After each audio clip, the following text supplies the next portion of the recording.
Hey, this is Matt Witmer from Brady Precision. In this video, we're taking a look at a new feature for Niagara-based controllers from Phoenix Contact called eBuilder.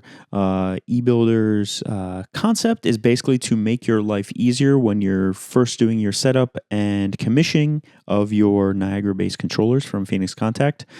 So in this I would call this a beta basically because it's not fully released yet. We just got an early look at it from the folks at Phoenix. This is going to be running in a Catan controller, but it will be coming out in the future as well for the ILC controllers. So let's jump over into a browser and take a look exactly what eBuilder is. All right, so now we get to the basic project configuration.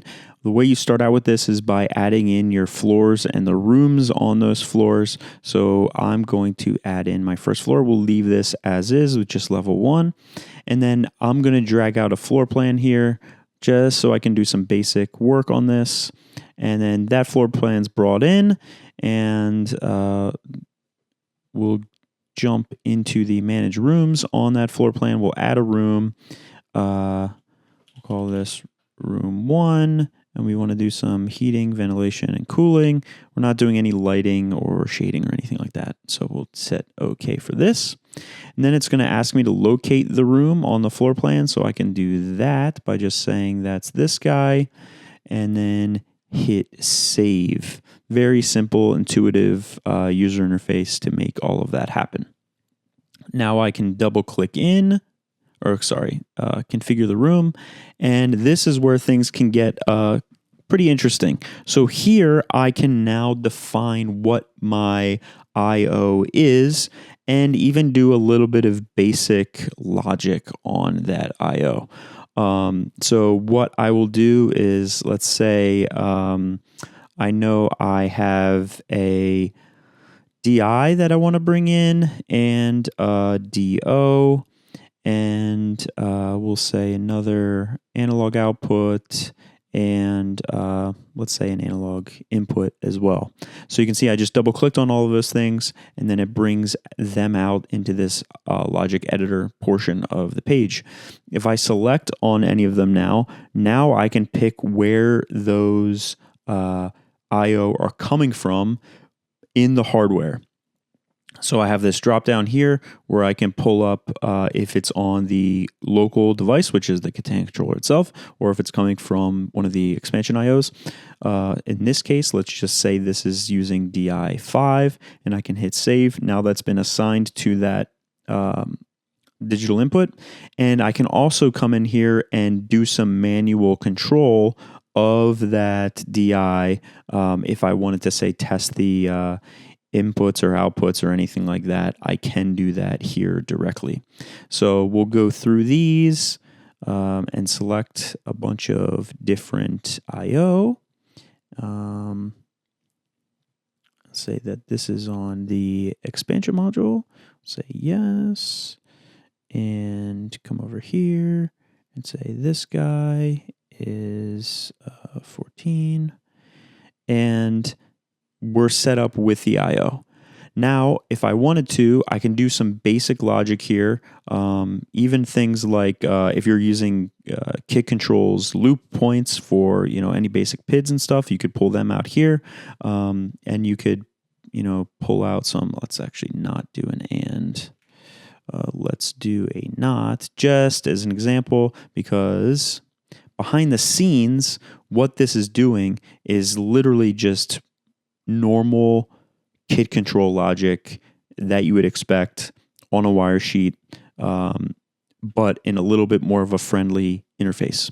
So that looks good. And let's do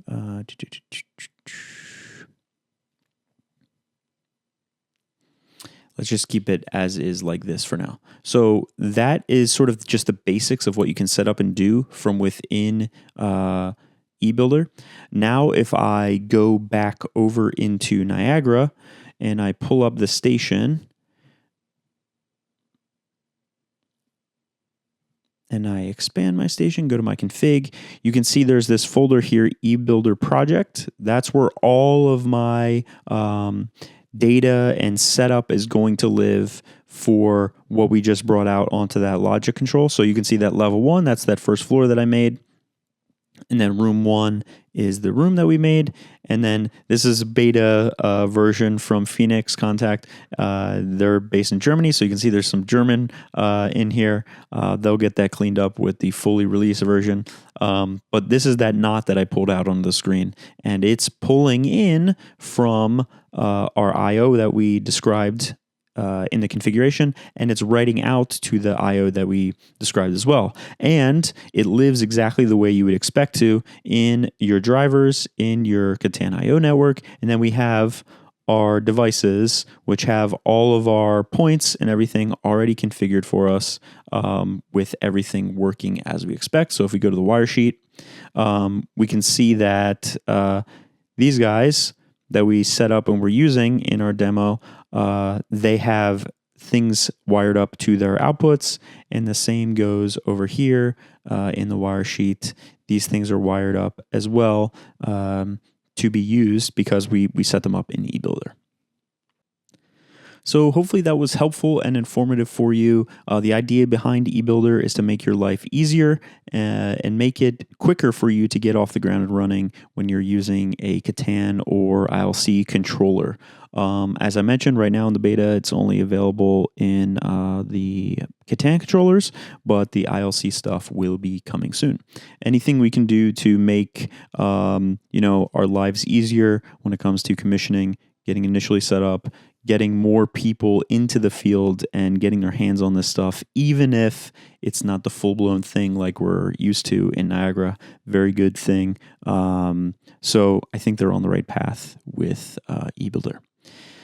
If you are going to be at Niagara Summit here in a few weeks, Phoenix Contact will be there. They will have a booth, and you can stop by their booth and learn a little bit more about eBuilder if it looks interesting for you, as well as all the other Phoenix Contact products. If you are ready to purchase some Phoenix Contact products, or you're looking for the best distributor in the business, Brody Precision will also be there with a booth. Me and a whole bunch of other folks from the Brody team will be in attendance, so that booth is always going to be hop in place. And if you don't have anything on your schedule yet for the summit at 2 p.m. on Wednesday, Tom Rinaldi and I will be doing a session on attracting and retaining young talent that I highly recommend you fitting into your schedule if you can. If you see me around at Summit, please stop me, say hey, and I hope to see you there. Like and subscribe if you haven't already. Leave a question or comment down below if you have one, and we'll see you in the next video. Thanks.